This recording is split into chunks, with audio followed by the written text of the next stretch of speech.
I would also like to start by acknowledging the Yagara and the Turrbal people. They are the custodians of the land where I live and work.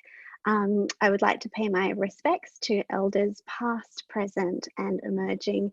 And I would also really like to genuinely and humbly extend that respect to any First Nations people joining us today. So my name is Dr. Louise Mayhew, and it is a thrill and a pleasure to join you for this second session in Confronting Contemporary Art, the cleaner threw it out. So before this morning's lecture, we asked you through QAGOMA's social media, have any of you ever interacted with an artwork the wrong way? And the results were quite surprising, I think. Approximately just under half of you admitted that you have interacted with an artwork in the wrong way, sometimes intentionally, sometimes unintentionally. It seemed that furniture was the #1 cause of inaccurate interactions. A lot of furniture was accidentally sat on. A number of sculptures that were not, in fact, furniture were also sat on. And some of you also told us about artworks that you had touched, whether that was a very honest mistake with works that you thought maybe were participatory, or some of you even admitted to quite intentionally touching artworks that you knew you weren't allowed to. Well, I think that probably all of us have interacted with an artwork incorrectly at one point or another. I have touched art I wasn't meant to touch. I've entered installations from exits and opened my eyes when I was meant to keep them closed. I've set off multiple alarms. But I've also, with permission, walked on art, climbed over art, and jumped on art with friends. I've eaten art, I've rearranged the art, and I've even walked away with a piece of the art to call my own. So when did navigating galleries become so tricky? Today we'll encounter objects in the gallery and learn more about the recent turn to interaction and participation. Let's dive in. So we have 4 polls this morning, and we're starting here with poll #1. Let's get that launched. Which of these artworks do you think you are allowed to touch?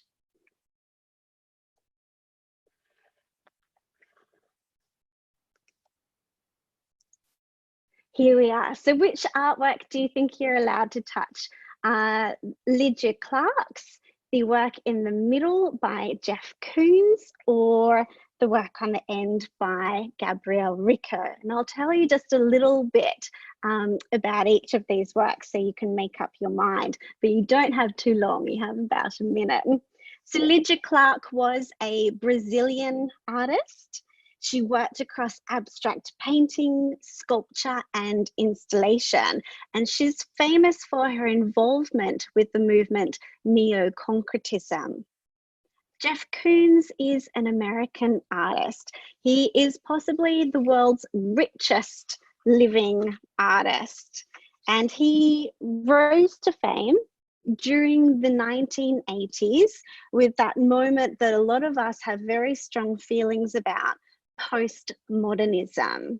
He's most famous for his use of appropriation. So that's remaking or reusing objects and imagery that already exist, often with very kitschy additions. And at the end, we have Gabriel Richter, a contemporary Mexican artist. He makes assemblages or sculptures with disparate objects, which are often held in quite poetic and precarious balance. Okay, let's end that poll and reveal our answers. Oh no, here it is, here we go. Okay, so only 18% of you have correctly guessed the answer. It is Lydia Clark's work that we are allowed to touch. Jeff Koons and Gabri Rico's are incredibly delicate, precarious works, but this didn't stop people from touching them. Here we see the aftermath of both of these works being touched. So Jeff Koons' work Gazing Ball was installed in the De Nieuwkerk, Amsterdam. This is a beautiful 15th century Dutch church known for hosting royal events as well as exhibitions. And on the ground in front of the artwork, we can see a blue tape, something we're all very familiar with during COVID-19. In the space of the church, this tape asked visitors to politely keep their distance from the work. But on the last day of the exhibition, this single work exhibition, an intrigued parishioner reached out his hand to touch the blue glass bauble, causing it to shatter into fragments on the ground. The work is from a recent series by Jeff Koons called Gazing Ball. It includes 35 masterpieces from art history, which Koons has commissioned to be repainted, and then he's attached to the center of these recreations, these big shiny glass baubles. According to Koons, these reflective balls symbolize the vastness of the universe, as well as the significance of this moment, right here and right now. He says that the series is about a dialogue with art history, a kind of conversation between the past and the present. And we could say that these works are also about a new kind of dialogue with the viewer, new kind of relationship of intimacy.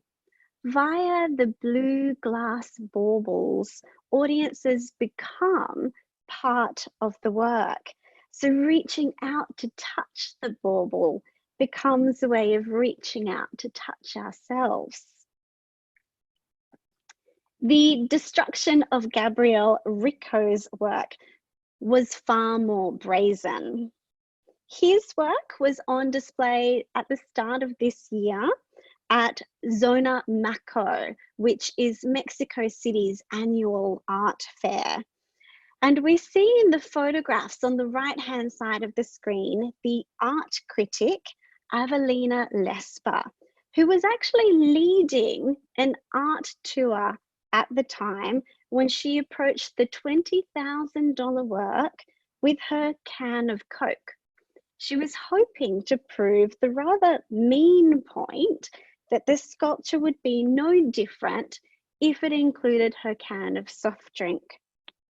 As she approached the work, the delicate structure of glass and bronze shattered, smashing across the floor.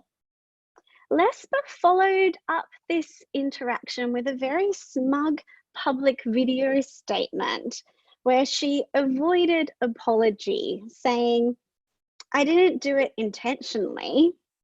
She says the work exploded spontaneously, as though it heard my comment and felt what I thought of it. Pretty mean. "This is not a tragedy," she continued. "This is something that can be fixed." And despite the meanness of her commentary, she is pointing to a real and important historical precursor. In 1923, after a decade of working on his sculpture, The Bride Stripped Bare by Her Bachelors, Even, the Large Glass, Very complicated work, complicated title to go with it. So after 10 years of working on this sculpture, Duchamp declared it definitively unfinished. 3 years later, during transit to Philadelphia Art Museum, the work shattered. Duchamp glued it back together and finally reassessed it finished. So the desire to touch works is frequently overwhelming, and Lydia Clark belongs to a generation of artists who responded directly to this desire by making artworks that close the gap between artworks and audiences. In other words, by making artworks that we are allowed to touch. I want to speak first about minimalism, this artwork that we have over on the left-hand side. So minimalism is a really important moment in art history that changed the relationship between the artwork and the viewer. What we're looking at here is an example of a movement from America during the 1960s. Minimalism was a rejection of abstract expressionism. So it rejected expression, genius, and individuality. Quintessential minimalist artworks are monochrome, geometric, and serial. They often have a kind of mute industrial aesthetic. I want you to look at these works on the left by Anne Truitt and imagine yourself in the gallery with these works. You need to navigate the gallery space by moving around them. So in other words, minimalism generates a physical or bodily relationship between the artwork and the viewer. They make us aware of their location in the gallery. And at the same time, they heighten our awareness of our bodies in the same space as them. So Lydia Clark and the neo-concretists also desired a newer, closer relationship between artworks and audiences. In their manifesto, they defined neo-concretism as an art that amounts to more than the sum of its constituent parts. So in other words, what they're arguing for is an art that is incomplete as the object alone. It requires completion through interaction with the audience. What we're looking at here is one of Clark's bichots.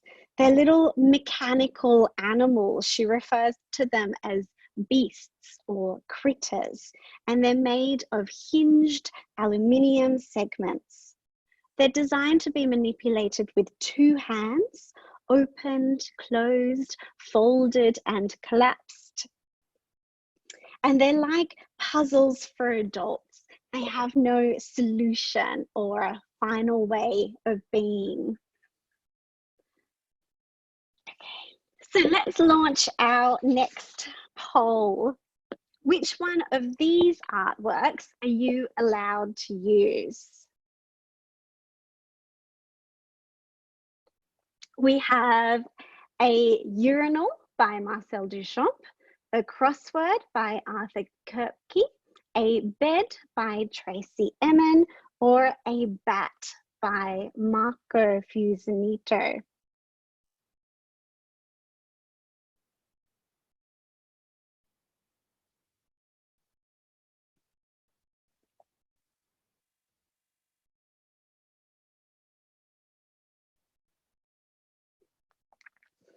So Fountain by the French artist Marcel Duchamp is a porcelain urinal.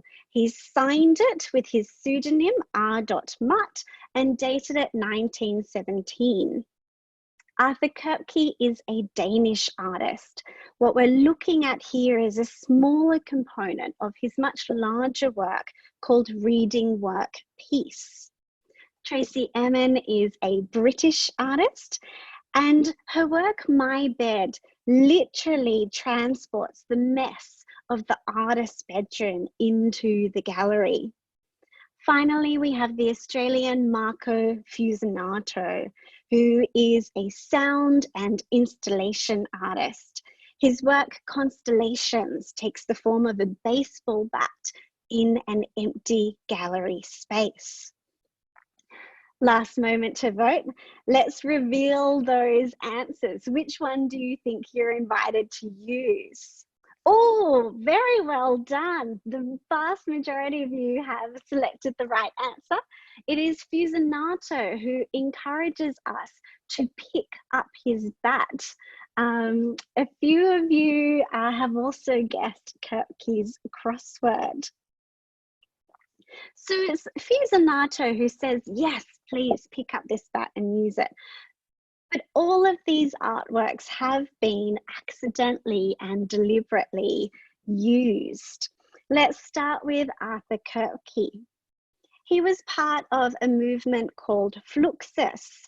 It was a very playful and international art movement of the 1960s, and it was famous for blurring the boundaries between art and everyday life, motivated by the belief that art is for everyone and everyone is an artist.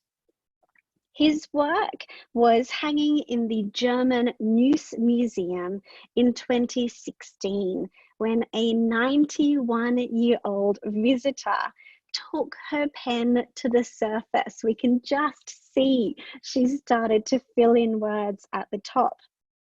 In her defense, the exhibition was filled with interactive artworks, and the crossword is labeled with the text, "Insert words so it suits." The offending senior citizen said she was only following instructions.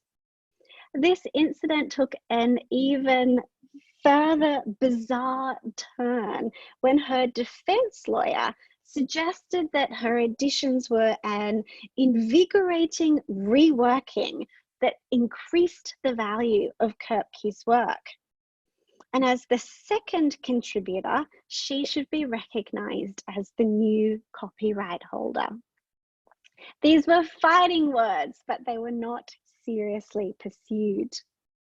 The urinal and the bed have prompted more deliberate interventions. In fact, Duchamp's urinal has been peed on so many times that Paul Ingram recounts a tradition of vandalism around this work. He records 5 incidents just from the decade of the 1990s. So in 1990, Brian Eno used a pipette to transport a few droplets of his urine into the sculpture, arguing that he was returning the work to the everyday. 3 years later, Kendall Gears directed his urine toward the work, declaring that his target was not the artwork, but an art world which unintentionally mutes provocative works. Pierre Pinocelli attacked the work with a hammer and poured urine into its center, arguing that this wasn't the work of art, but only a reproduction. In 1999, Bjorn Kjeltoft peed on the work, saying it was a conversation with Duchamp. And finally, in 2001, Chai Yuan and Jion Junshi approached the work, now guarded by a glass vitrine. And unperturbed by this new boundary, they simply peed on the glass case, calling their intervention "Two artists piss on Duchamp's urinal." It was those same 2 artists who took off their tops, grabbed the available pillows, and jumped on Tracey Emin's bed. They called this work "Two Naked Men Jump into Tracey's Bed." And this performance lasted for 15 minutes before security guards escorted them out of the gallery. So what are these everyday objects doing in galleries? Here's where I tell you that it was the bat. So really this history of everyday objects in galleries begins with Duchamp's fountain. Fountain was Duchamp's first ready-made, and it's this object that explains so much of contemporary art. In 1917, Duchamp secretly submitted this work to the first exhibition of the Society of Independent Artists. The society was founded by Duchamp's own insistence on the premise of no judge and no jury.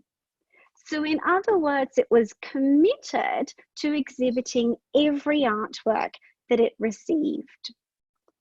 But when the directors discovered Duchamp's store-bought urinal among the submissions, they decided to exclude it from exhibition.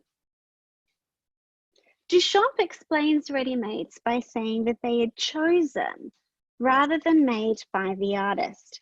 He gives them a title and places them in a gallery so that these objects shed their everyday usefulness and become objects of contemplation. But more importantly, as we now know from this incident of 1917, ready-mades are about highlighting that boundary between what is and isn't art. And more importantly, they reveal which individuals and which institutions police those boundaries. So where Duchamp's artworks are very difficult to decipher, they're kind of aggressively obtuse. The surrealists' use of everyday objects are much easier to approach. They're quite rich with symbolism and suggestion. Next to Duchamp's urinal, we see Merritt Oppenheim's surrealist assemblage. Here she lines a teacup and saucer with fur. This is a curious object, luxurious, tactile, and sensual. It's at once inviting and repulsive.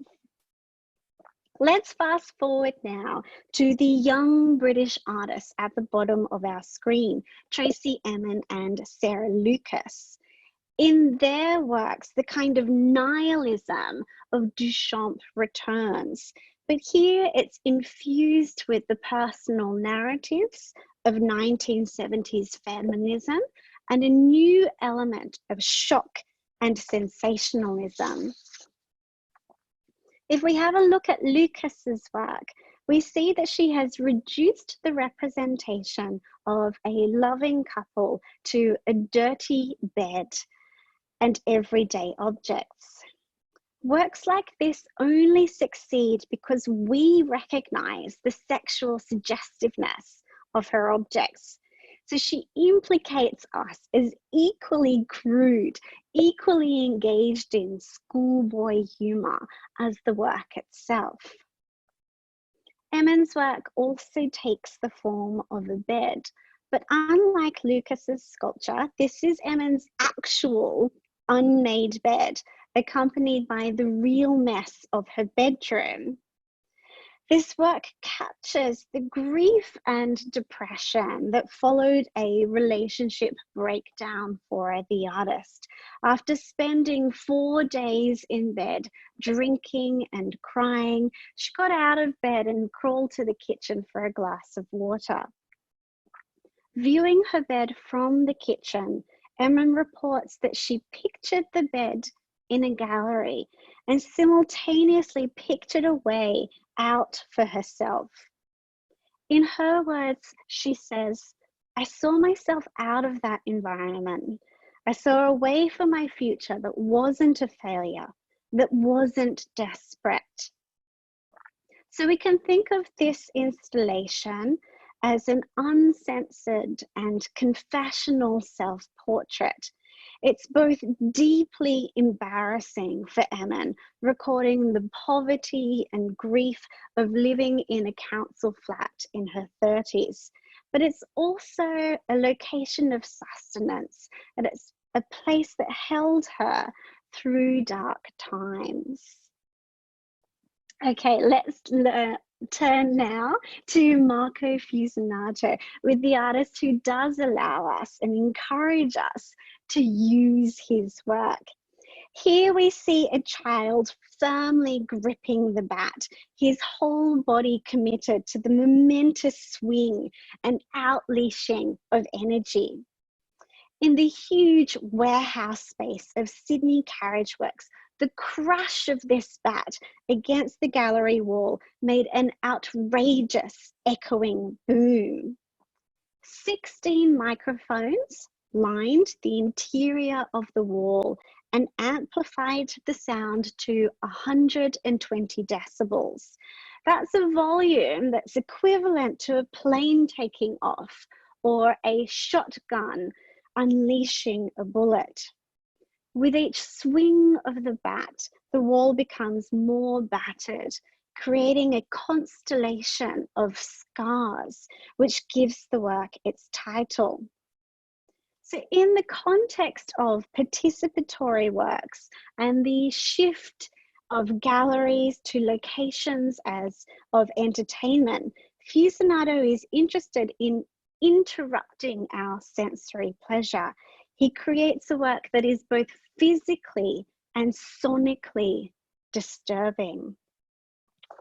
Okay, let's take a moment to look at the comments and read through any of your questions.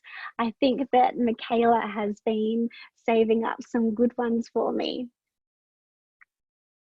So Jasmine Wright says, did the woman who destroyed the Rico work have to pay for it? So in the vast majority of cases, when an artwork is damaged by an audience member, it's covered by insurance. So it's not normally the individual member who has to pay for it. Sometimes it does have to go to court, and sometimes that does require a fee being paid, but there have been examples of as little as $1 being charged to the offending citizen. Really, most of the time it's insurance who covers that work. Solly says he's curious about how these artworks get insured. I mean, the vast majority of artworks do survive exhibition. Natasha Hay says, the artist must have cried when the artwork was destroyed. Yes, I think in the case of Gabriel Rico, he was very upset, and it certainly made headlines, not just because it had broken, but because the art critic was so brazen and unsympathetic. Elizabeth Perry tells us that she didn't touch a work at the Venice Biennale, but then found out that she could touch it. It's always worth asking.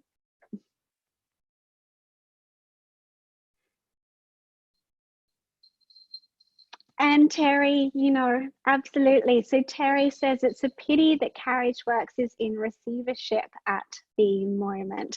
So certainly I think that this is a really wonderful time for all of us to appreciate and remember what special locations galleries are in our lives. Okay, so let's keep moving on.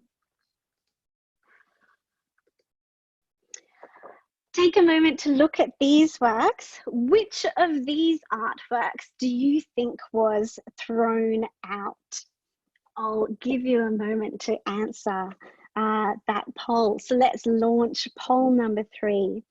Over on the right, we have Goldschmied and Chiari.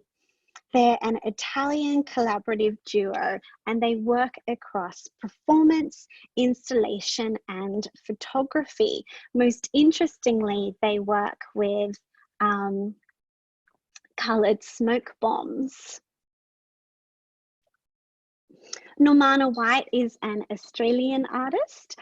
She works in abstraction, and she works most often in painting and printmaking.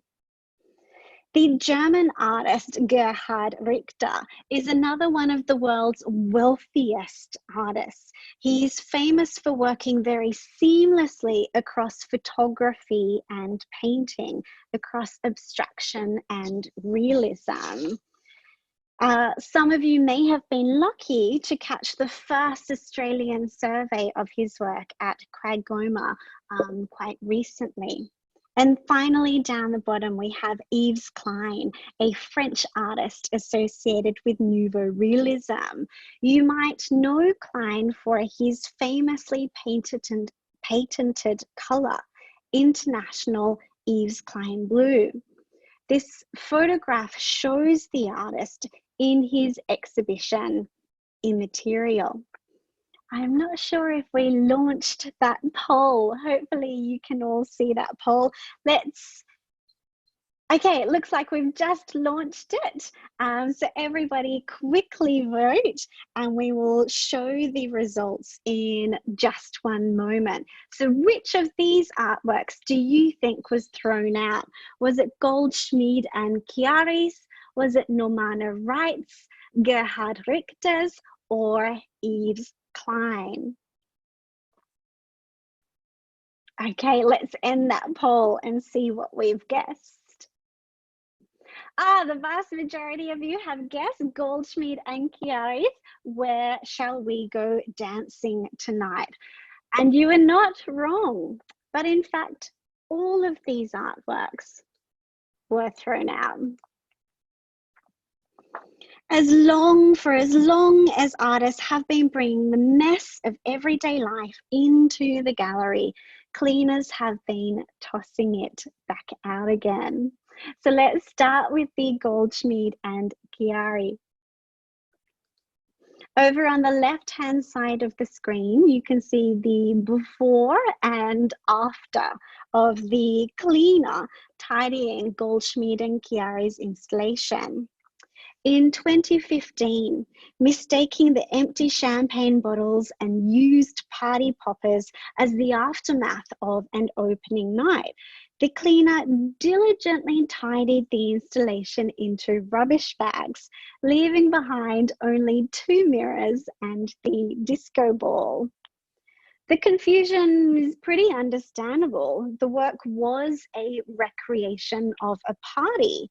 The artists were hoping to conjure the heady days of the 1980s as a critique of consumerism and greed.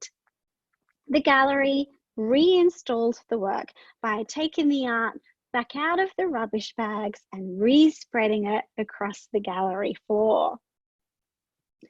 And Goldschmied and Chiari's cleaner certainly wasn't alone in mistaking art for rubbish. In the past few years, an employee at the Tate Gallery in London also tossed away a bag of literal rubbish that was part of Gustav Metzger's installation.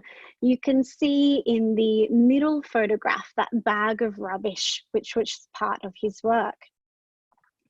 The artist replaced it without fuss. He gave the gallery another bag of rubbish. Over on the right-hand side, another cleaner tossed away this impromptu recreation of the artist's studio by Damien Hirst at Ice Storm Gallery. This prompted the conservative artist Charles Thompson to proclaim, "The cleaner obviously ought to be promoted to art critic of a national newspaper. He clearly has a fine critical eye and can spot rubbish." Damien Hirst was completely unperturbed by the event, calling the mishap fantastic and very funny. So these are the types of stories that capture news headlines. Media outlets love to revel in the stories of art mistaken as rubbish, as though these incidences somehow reveal the truth that contemporary art really is garbage. And this devilish desire for stories of contemporary art catastrophes is especially highlighted when these headlines grab the media, but the stories are actually untrue. And I want to demonstrate this with the final work down the bottom right by Flip Project Space. Headlines declared that once again a cleaner had thrown out 10,000 euros worth of newspaper and cardboard, but the curator, Ala Rushan, clarifies that the work was not made of cardboard. The artwork was still being installed when a cleaner tidied away some packaging, which unfortunately still held a work inside. Perhaps ironically, or maybe very neatly, the artists describe their work as interested in the unpredictability of narratives. But it's not only cleaners who toss art away. Normana White and Gerhard Richter join a whole suite of artists who have destroyed their own art. Michelangelo once attacked his sculpture with a hammer. Monet painted over his water lilies. Agnes Martin and John Baldessari both burnt their earlier artworks. And more recently, some of you might be familiar with the story of Banksy destroying one of his works. In 2018, he had just sold a painting of a girl holding a balloon through Sotheby's auction house. The sale was for £1.04 million. And just as the sale was finalised, a shredder inside the frame of the painting was triggered, slicing the work into vertical strips. We could interpret this as a bold rejection of capitalist consumerism, or more simply, very typical of Banksy's media stunts. So Gerhard Richter is very famous for being fastidious about his archives. For him, destroying a series of paintings from the 1960s is quite typical of his desire to control the narrative around his practice. It's a way that he edits in order to retell his history. The act of destruction by Normana White is at once far more banal, but equally points to much bigger histories and stories of inequality in the art world. In that top middle photograph, we see documentation of Normana White's painting installed in the opening exhibition of the National Gallery of Victoria's new premises on St Kilda Road in 1968 in an exhibition called The Field. The Field was a survey of cutting-edge contemporary art practice, especially what we call hard-edge abstraction. So works like Normana White's, which are made of big areas of flat colour. The exhibition was strikingly innovative for its inclusion of young and emerging artists. This was very unusual for the 1960s, and it quite famously launched multiple artists' careers. But among the 40 artists in this exhibition, only 3 of them were women: Janet Dawson, Wendy Paramore, and our lovely artist here, Normana White. This shocking gender imbalance permeated every inch of the art world. And at the end of the exhibition, when most of the works had been collected by state collections or by private collectors, White was asked to take her large double canvas back home. She didn't have the room to store it, so it went into the incinerator. Half a century later, in 2018, the National Gallery of Victoria recreated the field. They asked White, who was thankfully still alive, to remake her work, and they finally acquired it for their exhibition, for their collection. So there's a kind of very overdue righting of wrongs here. Finally, in this section, let's look at Yves Klein's Immaterial. Immaterial was a completely empty exhibition. The artwork consisted of Yves Klein making no changes to a plain white room. For the music lovers among you, you might be able to think of Yves Klein Immaterial as the visual equivalent of John Cage's 4 minutes 33.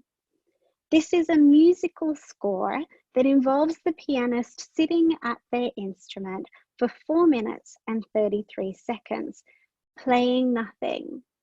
So the audience becomes aware of the sounds of everyday life in the auditorium and beyond. You might be thinking, well, we're talking about art that's being thrown out. How can Klein throw out a room full of nothing? Klein was deeply interested in the expansive, poetic, and spiritual possibilities of nothing. His works have a kind of karmic release associated with letting go, or an idealistic faith of leaping into nothingness. After the exhibition, Klein went to the River Seine in Paris. Observed by the art director, Francois Mappy, he sold, quote unquote, immaterial zones to wealthy collectors. The transaction took the exchange of gold for a certifying certificate. Klein promptly released the gold into the river, and he then insisted that the new owners of immateriality burn their receipts. So no trace of the artwork nor the exchange was left behind. Okay, let's take another moment to read through and answer any of your questions. Charles French says that we should blame the gallery managers for poor communication to those poor cleaners. Tracy Lloyd wonders if this is a planned opportunity by galleries to grab media for the gallery. Oh, I think most of these artists, you know, with the exception of Damien Hirst, who's really a very wealthy artist, I think most of these artists were quite upset. Kay says, is Banksy supposed to be anonymous, or has he identified himself? I'm pretty sure, you know, there's a lot of theories about Banksy. One of my favorite theories about Banksy is that it's actually a conceptual artist who's a woman, who has a little tribe of men who go out sneaking into the night, playing this role of Banksy the artist for her. And Deborah Eddy says, oh, while the works may have been destroyed in a mediated world, the images of the works live on. And I think that's exactly what we see here with Yves Klein. The exhibition is gone, the gold leaf is gone, the receipts are gone, but we can still talk about these works through this documentation of the event. Okay, let's turn to our final poll. Which of these artworks are you allowed to eat? Is it Mauricio Catalan's banana, Erwin Worm's oranges, or Spencer Finch's beautiful sunset ice creams? I'll explain these artists while I give you a moment to think. So Mauricio Catalan is quite famously irreverent. He's known for his pranks and his hyper-real sculptures. His work medium is a banana taped to a wall. For those of you who were listening last week, you might remember Erwin Wurm. He's an Austrian artist known for his 1-minute sculptures, including this work, which involves 3 oranges and a plinth. And then down the bottom, we have the American artist Spencer Finch, who's primarily interested in light and color. His work Sunset is a solar-powered ice cream van. All right, let's end that poll and launch the results. Well done. I think that's your most successful round so far. 76% of you correctly guessed that it is the ice cream that you are allowed to eat. Spencer Finch's beautiful, indulgent ice cream. But first, I want to talk just a little bit about this $120,000 banana. So Mauricio Catalan premiered Comedian at the internationally significant art fair Art Basel, which takes place in Miami. The work is as simple as it appears. It is a banana gaffer taped to a gallery wall. And Catalan says that it took him a full year to realize this work. He'd been experimenting with casting the banana in different media before he had a light bulb moment when he realized the banana is supposed to be the banana.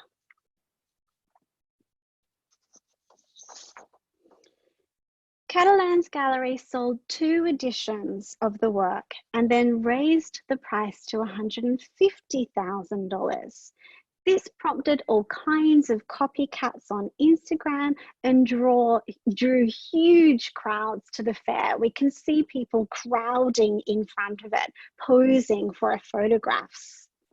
Then at 1:45 p.m. on Saturday, the 7th of December, the performance artist David Datuna casually approached the work. He removed it from the wall and ate it. He prepared for this performance by eating nothing else that day, allowing his stomach the pure and unadulterated experience of digesting Catalan's art.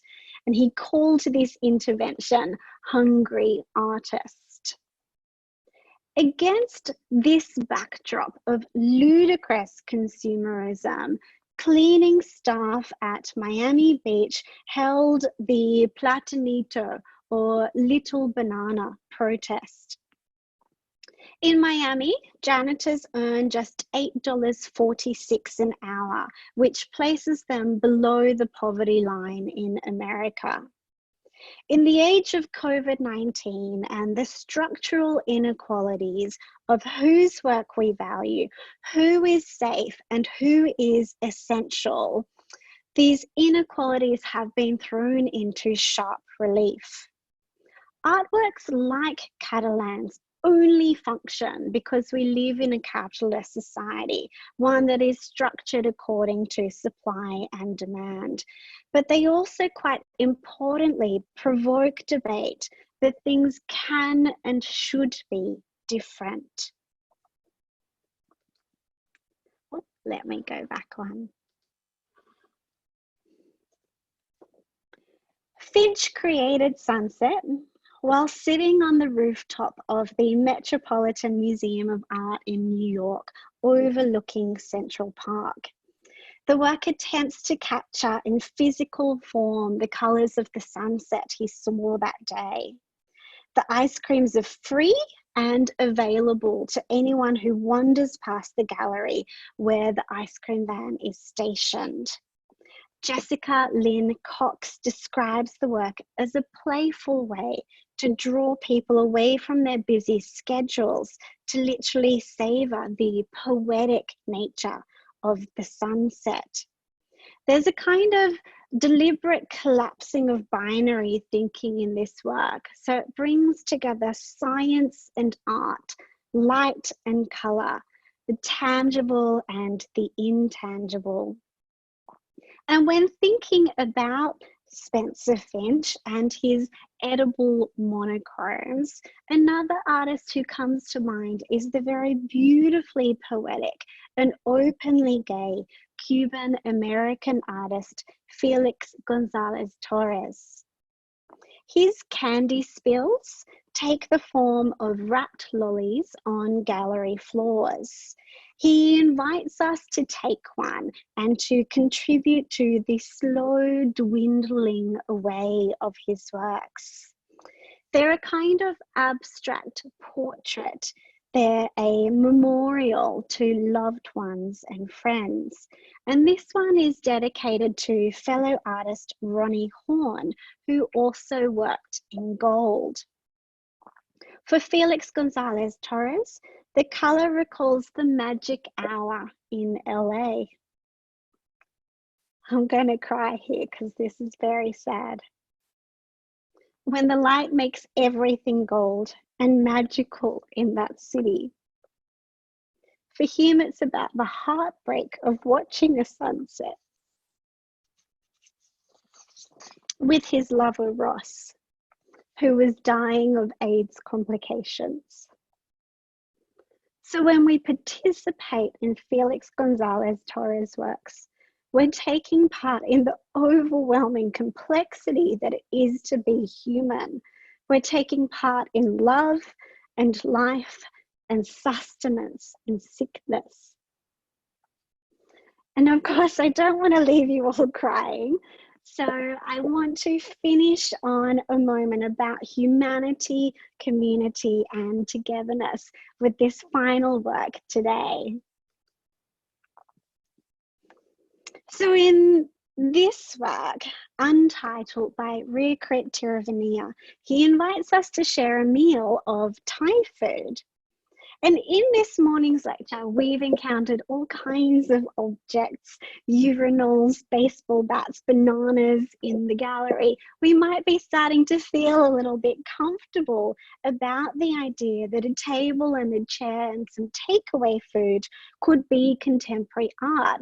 But of course, there's a twist. You can't see the artwork in the first photograph. You can't see it in the second. The artwork exists in that third photograph. The French curator calls this type of work, the French curator Nicolas Bourriot calls this art relational aesthetics. In other words, the artwork is not the food or the objects, but it's the relationships that are generated.